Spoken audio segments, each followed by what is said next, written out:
Inclusion in the 1970s by Schlake. Hello, my name is Jenna, and I have Down syndrome. I grew up in the 1970s during the time when people with disabilities were brought into the classroom with all of the other kids. At the time, I didn't understand what was happening, but now that I'm older, I understand how honored I was to experience such a breakthrough in special education. When I first started school in 1973, it was just a regular routine. Get on the big yellow bus, ride to the building where we all sat in a big room, and given work that was the same for all of us, no matter our age. I tended to get bored with the work and walk around. There were others like this too. Eventually, I told my parents that school was too easy for me. They didn't understand how, since it was specifically designed for children with disabilities. I just accepted it and continued the dull routine. After a couple years, I became disinterested in school. I knew everything that was being taught and I loathed going to school. But then one day, everything changed. I came into the big stone room and there were two people at the front of the room. One was our head supervisor. She was a very mean, cold woman. As she was standing up front, she looked angry. The other woman was small but tall and looked nice and friendly.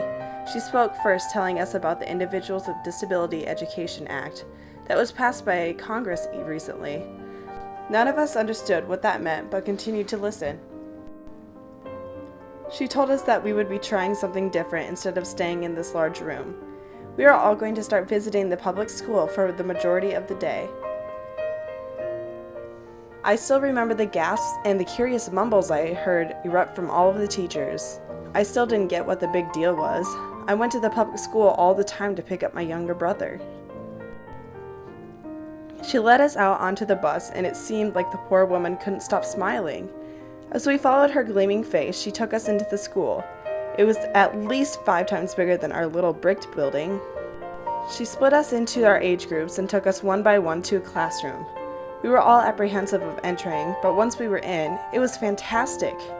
All of the new children we met were very curious of us. They asked us questions, played with us, helped us understand their routine, and helped us with the new challenging schoolwork.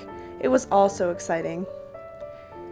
We only stayed for a little while before we had to leave back to our building. We were all sad to go, but the teachers assured us all we would be back. When we returned, the old routine was set back in place. Only the teachers suddenly became more helpful and driven to aid us. The woman that brought us to the public school was still there, and I wanted to ask her a question. I walked up to her and asked, "Miss Smiley Lady, why did you bring us to the other school?" She looked down and smiled the same way she did when I first saw her. "I brought you there because you all deserve to learn what other children are learning. It's called inclusion, and it's a wonderful thing that will change your life." Indeed it did.